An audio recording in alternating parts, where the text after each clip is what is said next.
எனது சதையை உண்டு எனது இரத்தத்தை குடிப்போர் என்னோடு இணைந்திருப்ப நானும் அவர்களோடு இணைந்திருப்பேன். நம் ஆண்டவராகிய இயேசு கிறிஸ்துவின் அன்பும் அருளும் அமைதியும் மகிழ்ச்சியும் உங்கள் அனைவரோடும் இருப்பதாக. ஒவ்வொரு குருவானவர்களுக்கும் அருள் தேடல் யூடியூப் சேனலின் வழியாக இன்றைய நாளின் குருத்துவ அருட்பொழிவு நாள் வாழ்த்துக்களை தெரிவித்துக் கொள்கிறேன். ஆண்டவர் இயேசு குருத்துவத்தை ஏற்படுத்திய நாளில் குருவானவர்களை கொண்டாடுகிற ஒரு நாளாக இந்த நாள் இருக்கிறது. ஆண்டவர் நற்கருணையை ஏற்படுத்திய இந்த நாள் நம் ஒவ்வொருவருக்கும் ஒரு இறை பிரசன்னத்தின் நாளாக இருக்கிறது.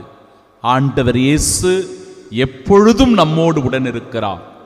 அவர் இம்மானுவேலாக நம்மோடு உடன் இருக்கிறார் என்கிற உணர்வை வெளிப்படுத்துகிற விழாவாக இந்த விழா இருக்கிறது. அன்பு நிறைந்த சகோதர சகோதரிகளே, நம் ஆண்டவர் நற்கருணையையும் குருத்துவத்தையும் ஏற்படுத்திய இந்த நாளில் சிறப்பான விதத்தில் இந்த இறை சிந்தனைகளை நம் மனக்கண் முன்பாக கொண்டு வந்து இந்த நாளை மிக மிக முக்கியமாக ஒரு நாளாக சிறப்பிக்கவும், இந்த நாளின் முக்கியத்துவத்தை உணர்ந்த நல்ல கத்தோலிக்க இறை நம்பிக்கையாளர்களாக நாம் வாழவும் வரம் வேண்டி செபிப்போம். கடந்த ஜனவரி 4ஆம் தேதி அன்று ஒடிசா மாநிலம் தேன்கனால் மாவட்டத்தில் ஒரு கிறிஸ்தவ மிஷனரி பிபின் பிகாரி நாயக் என்பவர், அவரை ஒரு கும்பல் சூழ்ந்து கொள்ளுகிறது. மாட்டு சாணியை எடுத்து உண்ணும்படியாக அவரை கட்டாயப்படுத்துகிறது. அவரை பலவந்தமாக தாக்கி ஊர்வலமாக இழுத்துச் செல்லுகிறது. அப்படி இழுத்துச் சென்ற அந்த கும்பல் அவரை ஒரு இந்து அனுமன் கோவிலுக்கு அருகில் ஒரு கம்பத்தில் கட்டி வைத்து அவருடைய முகத்தில் எல்லாம் குங்குமத்தை பூசி செருப்புகளால் ஆன மாலையை அவருடைய கழுத்தில் அணியும்படியாக கட்டாயப்படுத்தி அவரை சித்திரவதை செய்தார்கள். பிறகு விடுவிக்கப்பட்ட அவர் இந்த செயல்களை செய்தவர்களை நான் மனதார மன்னிக்கிறேன் என்று சொன்ன சம்பவம் மிக மிக ஒரு நெகிழ்ச்சியை ஏற்படுத்தியது. கிறிஸ்தவத்தின் மதிப்பை உயர்த்தியது. இயேசு கிறிஸ்துவே உண்மையான ஆண்டவர் என்பதை இந்த உலகத்திற்கு அறுதியிட்டு சொன்னது. என் அன்பிற்கும் பாசத்திற்கும் உரிய அன்பு சகோதர சகோதரிகளே, ஆண்டவர் இயேசு நற்கருணையை ஏற்படுத்திய இந்த நாளில் மிக முக்கியமான 5 தன்மைகளை பற்றி நாம் அறிந்து கொள்ளப் போகிறோம். யோவான் நற்செய்தி 6வது அதிகாரம் 56வது இறைவார்த்தையில் நற்கருணை நமக்கும் இறைவனுக்கும் இடையே ஒரு அன்புறவை ஏற்படுத்துகிறது. இறைவார்த்தை சொல்லுகிறபடி, எனது சதையை உண்டு எனது இரத்தத்தை குடிப்போர் என்னோடு இணைந்திருப்பார், நானும் அவர்களோடு இணைந்திருப்பேன். தேவ நற்கருணையில் ஆண்டவர் பிரசன்னமாக இருக்கிறார். அந்த ஆண்டவருடைய இறை பிரசன்னத்தில் இணைந்திருக்கிற ஒவ்வொரு சகோதரனும் சகோதரிகளும் இயேசுவோடு இணைந்திருக்கிற பாக்கியத்தை பெற்றுக் கொள்கிறார்கள். இயேசுவின் உடனிருப்பை உணர்ந்து கொள்கிறார்கள். அவர் இம்மானுவேலாக தன் மத்தியில் பிரசன்னமாவதை, இருப்பதை உணர்ந்து கொள்கிறார்கள். 2வது யோவான் நற்செய்தி 6வது அதிகாரம் 54வது இறைவார்த்தை, தேவ நற்கருணை நிலை வாழ்வின் நம்பிக்கையாக இருக்கிறது. நம் ஒவ்வொருவரையும் உயிர்ப்பின் சாட்சிகளாக மாற்றுகிறது. எனது சதையை உண்டு எனது இரத்தத்தை குடிப்பவர் நிலை வாழ்வை கொண்டுள்ளார், நானும் அவரை இறுதி நாளில் உயிர்த்தெழச் செய்வேன். நாம் ஒவ்வொருவரும் நிலை வாழ்வில் உரிமை பேராக பெறுகின்ற பாக்கியத்தை நற்கருணையின் வழியாகத்தான் பெற்றுக் கொள்கிறோம். சகோதர சகோதரிகளே, அது நம் ஒவ்வொருவருக்கும் உயிர்த்தெழுதலின் நம்பிக்கையின் வழியாக, அடையாளத்தின் வழியாக அந்த நிலை வாழ்வை உறுதி செய்கிறது இந்த தேவ நற்கருணை பிரசன்னம். எனவே இந்த தேவ நற்கருணையை எப்படி நாம் உட்கொள்ளுகிறோம்? அந்த தேவ நற்கருணையின் மீது நமக்கு இருக்கிற மதிப்பும் மரியாதையும் என்ன? சிந்தித்து பார்க்க வேண்டும். மத்தேயு நற்செய்தி 26வது அதிகாரம் 28வது இறைவார்த்தை, நற்கருணை பாவ மன்னிப்புக்கான ஒரு உடன்படிக்கையின் இரத்தம் என்பதை நமக்கு எடுத்து சொல்கிறது. மூன்றாவதாக, என் அன்பு சகோதர சகோதரிகளே, இது எனது உடன்படிக்கையின் இரத்தம், இது பாவ மன்னிப்புக்கென பலருக்காக சிந்தப்படும் இரத்தம். இயேசு ஆண்டவர் நமக்காக கல்வாரியில் சிந்திய அந்த இரத்தம் நம் ஒவ்வொருவருக்கான உடன்படிக்கையின் இரத்தம் என்பதை நாம் உணர வேண்டும். அது நம் பாவ மன்னிப்பிற்கான இரத்தம் என்பதை நாம் அனுபவிக்க வேண்டும் அன்றாட வாழ்வில். அந்த அனுபவத்தை தருவது தேவ நற்கருணை. என் அன்பு சகோதர சகோதரிகளே, லூக்கா நற்செய்தி 22வது அதிகாரம் 19வது இறைவார்த்தை, நான்காவதாக, நற்கருணை இயேசுவின் நினைவு. இயேசுவை நமக்கு நினைவுபடுத்துகிறது. எப்பொழுதெல்லாம் நாம் நற்கருணையை உற்று நோக்குகிறோமோ, நற்கருணையின் முன்பாக அமர்ந்து ஜெபிக்கிறோமோ, நற்கருணையை ஆராதனை செய்கிறோமோ, அப்பொழுதெல்லாம் ஆண்டவர் இயேசு நம்மோடு உடனிருக்கிறார். என் அன்பு சகோதர சகோதரிகளே, இயேசுவினுடைய இறை பிரசன்னத்தை கண்ணார கண்டுகொள்ளுகிற பாக்கியத்தை நாம் பெறுகிறோம் நற்கருணையின் வழியாக. அப்படிப்பட்ட அந்த நற்கருணை உயிருள்ள பிரசன்னமாய் நம் மத்தியில் எழுந்தருளுகிறது. அதனால்தான் அது இயேசுவின் நினைவாக நமக்கு கொடுக்கப்பட்டது. இந்த ராவுணவில் 5வது 1 கொரிந்தியர் 10வது அதிகாரம் 17வது இறைவார்த்தை, நற்கருணை ஒற்றுமையின் பகிர்வின் அடையாளம். நமக்குள் ஒரு ஒற்றுமையை ஏற்படுத்துகிறது தேவ நற்கருணை. அப்பம் ஒன்றே, ஆதலால் நாம் பலராயினும் ஒரே உடலாய் இருக்கின்றோம், ஏனெனில் நாம் அனைவரும் அந்த ஒரே அப்பத்தில் தான் பங்கு கொள்ளுகிறோம். சகோதர சகோதரிகளே, கத்தோலிக்க கிறிஸ்தவர்களாகிய நமக்கு ஒரு மிக பெரும் பாக்கியம் என்றால் அது தேவ நற்கருணை. இந்த தேவ நற்கருணை கொண்டாட்டம் உலகில் இருக்கின்ற ஒவ்வொரு சகோதர சகோதரிகளும் இணைந்து கொண்டாடுகிற ஒரு கொண்டாட்டம். இது ஒரு தனிப்பட்ட நபரின் கொண்டாட்டம் அல்ல, மாறாக இது ஒரு ஒற்றுமையின் அடையாளமாக, ஒரு குடும்பமாக இணைந்து கொண்டாடுகின்ற ஒரு கொண்டாட்டம். இப்படிப்பட்ட ஒரு உன்னத பாக்கியத்தை தருகிறது தேவ நற்கருணை. சிந்தித்து பாருங்கள், இந்த நேரத்தில் இந்த இடத்தில் நான் நிறைவேற்றுகிற இந்த உன்னத திருப்பலி உலகில் இருக்கின்ற ஒவ்வொரு திருச்சபையிலும், ஒவ்வொரு தேவாலயங்களிலும், கத்தோலிக்க தேவாலயங்களிலும் இதே நற்கருணையின் வார்த்தைகளை சொல்லி, வசீகர வார்த்தைகளை சொல்லி ஆண்டவருடைய பிரசன்னத்தை நம் மத்தியில் எழுப்புகின்ற எழுப்புதலாக, ஆராதனையாக, போற்றுதற்குரியதாக, மாட்சி பொருந்தியதாக அது அமைந்திருக்கிறது. அந்த தேவ நற்கருணையினுடைய பிரசன்னத்தில் இணைந்து ஜபிக்கின்ற நீங்களும் கூட உலகத்தில் இருக்கிற ஒவ்வொரு திருச்சபையிலும், ஒவ்வொரு ஆலயத்திலும் நடக்கிற எல்லா திருப்பலியில் இணைந்திருக்கிற மக்களோடு இதோ இந்த தெய்வீக பலியின் வழியாக, இந்த தேவ நற்கருணையின் வழியாக நாம் இணைந்து கரம் கோர்க்கிறோம். இது ஒரு ஒற்றுமையின் அடையாளமாக நமக்கு இருக்கிறது. எனவே தேவ நற்கருணை என்பது ஆண்டவரோடு நமக்கு ஒரு பிணைப்பை ஏற்படுத்தி நம் ஆன்மீக வாழ்வை வளர்த்து நம் பாவங்களை மன்னிக்கிறது. மேலும் நம் சமூக ஒற்றுமையை அது உருவாக்குகிறது. அதனால்தான் திரு அவை நமக்கு சொல்லிக் கொடுக்கிற ஒரு மகத்துவமான உண்மை, நற்கருணை நம் வாழ்வின் மையம் என்று சொல்லுகிறது. நற்கருணை இல்லை என்றால் கத்தோலிக்க கிறிஸ்தவ வாழ்வு என்பது அர்த்தமற்ற வாழ்வாக மாறிவிடுகிறது.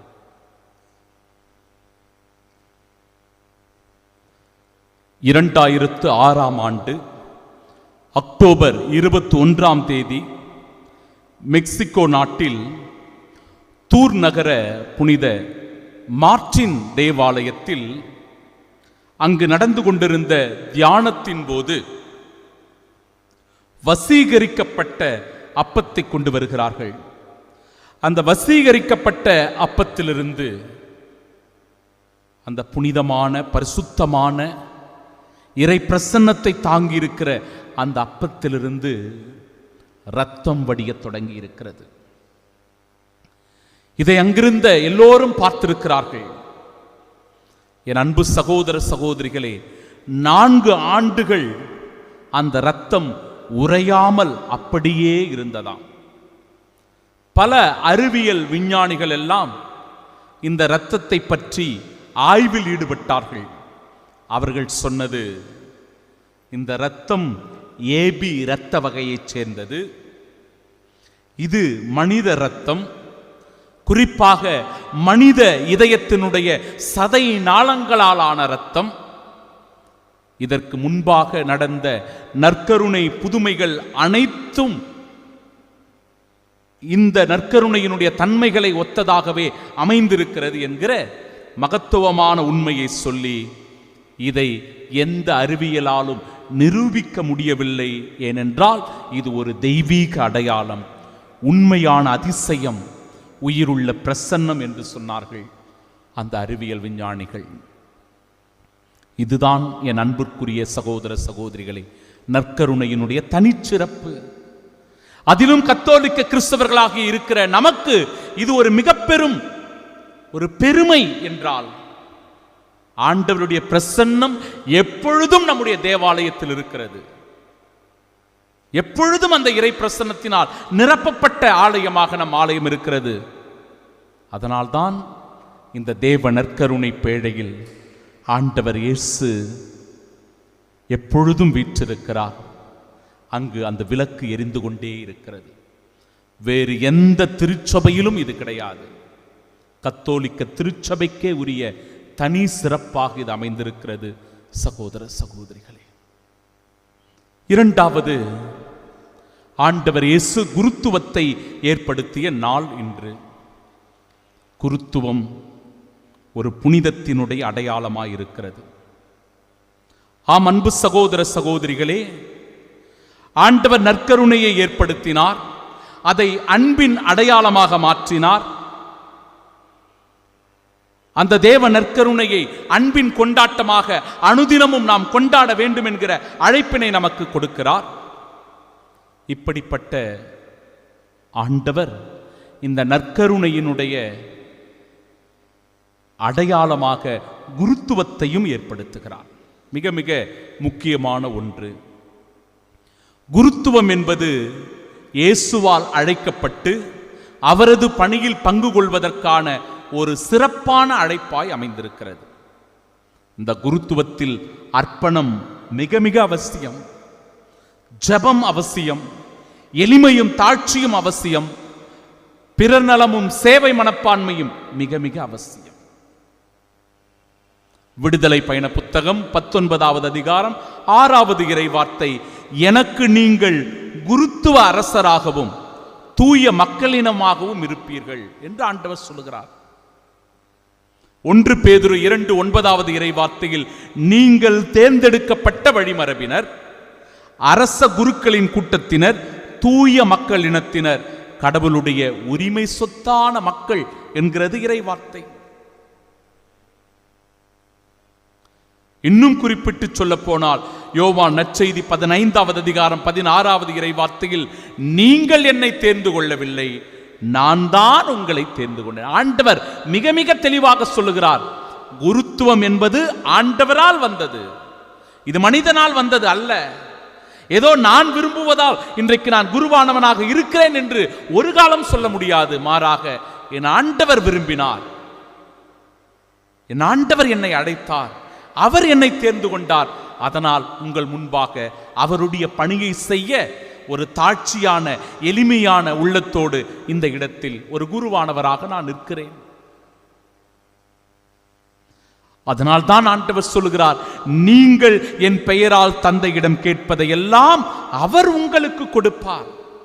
குருவானவர்கள் இறை மக்களின் மன்றாட்டுக்களை, இறை மக்களின் காணிக்கைகளை, இறை மக்களின் பலியை ஒப்புக் கொடுக்கும் போது ஆண்டவர் அதற்கு செவிசாய்க்கின்றார்.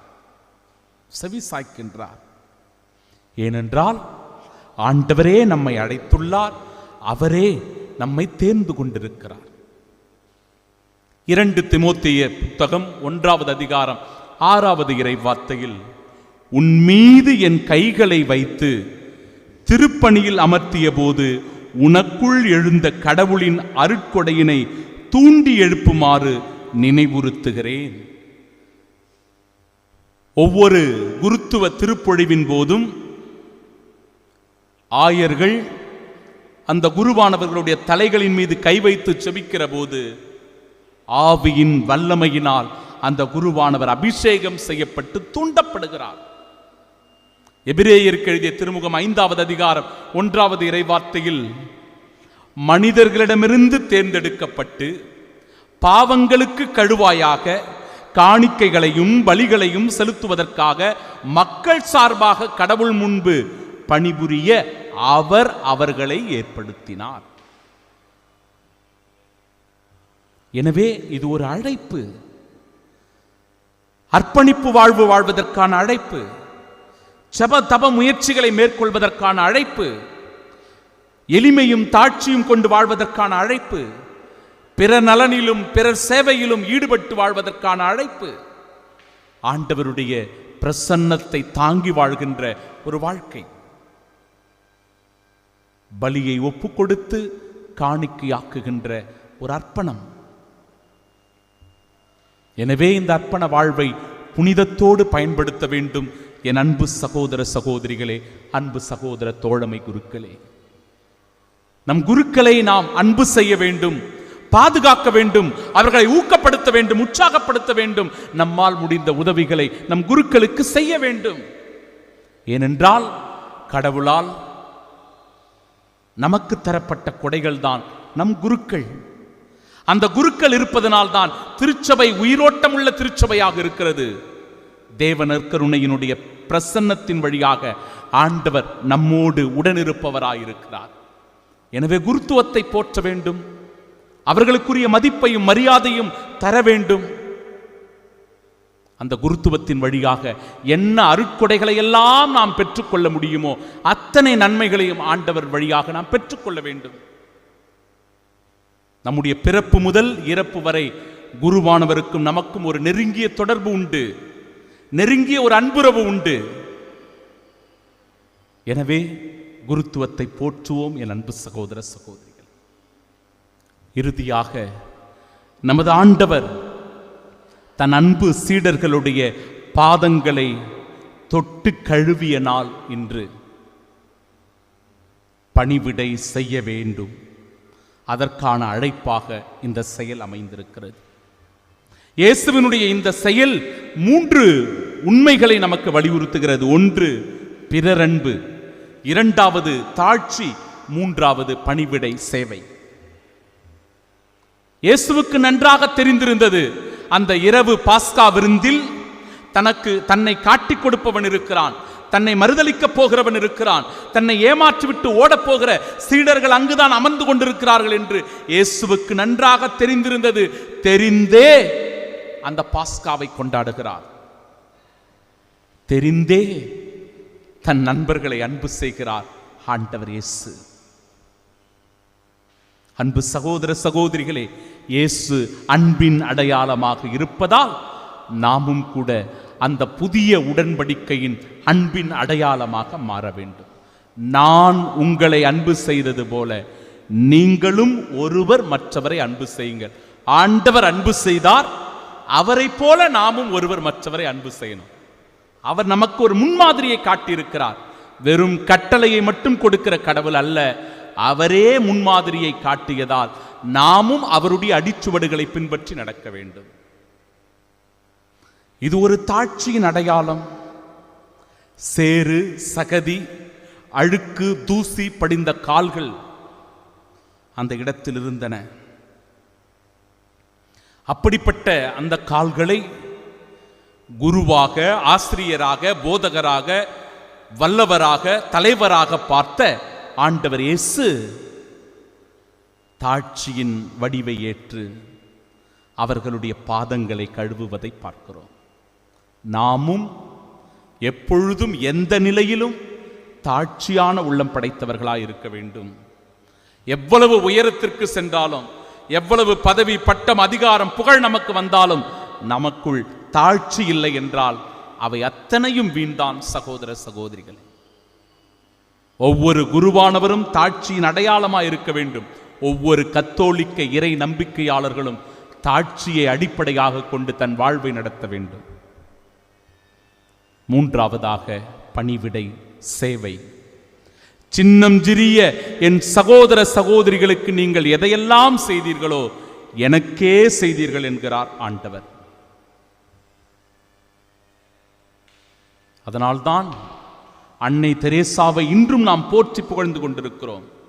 கிழிந்த கந்தல் ஆடையோடு குளிக்காமல் துர்நாற்றம் வீசும் உடலில் இரத்தமும் சீழும் வடியும் அந்த கை கால்களை எந்த விதமான சலிப்பும் எந்த விதமான சங்கடமும் சஞ்சலமும் இல்லாமல் முகமலர்ச்சியோடு ஒரு தொழுநோயாளருடைய கைகளை தொடுகிறார், கால்களை தொட்டு மருந்திட்டு அவருடைய புண்களை ஆற்றுகிறார் என்றால் இந்த செயல்தான் அன்பு சகோதர சகோதரிகளை பணிவிடை செயல், தாழ்ச்சியின் செயல், பிறர் அன்பு செயல். அதனால்தான் அன்னை தெரேசாவை எல்லோரும் போற்றுகிறார்கள். பல கோடி தொகை கொடுத்தாலும் கூட அன்னை தெரேசாவை போல என்னால் இந்த செயலை செய்ய முடியாது என்று சொல்லி அன்னை தெரேசாவை குறித்து பெருமையாக பேசுகிறவர்கள் உண்டு. எனவே நண்பிற்கும் பாசத்திற்கும் உரிய சகோதர சகோதரிகளே, ஆண்டவர் இயேசு கிறிஸ்துவின் ராவுணவு விழாவை கொண்டாடி கொண்டிருக்கிற இந்த நாளில் நாம் ஒவ்வொருவரும் நற்கருணையை கொண்டாடுகிறவர்களாக இருக்க வேண்டும். குருத்துவத்தை போற்றி மதிக்கிறவர்களாக இருக்க வேண்டும். தாட்சியான உள்ளத்தோடு பிறரன்பு பணிகளில் ஈடுபட்டு சேவை மனப்பான்மையோடு தொண்டு புரிகிறவர்களாக இருக்க வேண்டும். அதற்கான வரம் வேண்டி செபிப்போம். ஆமென்.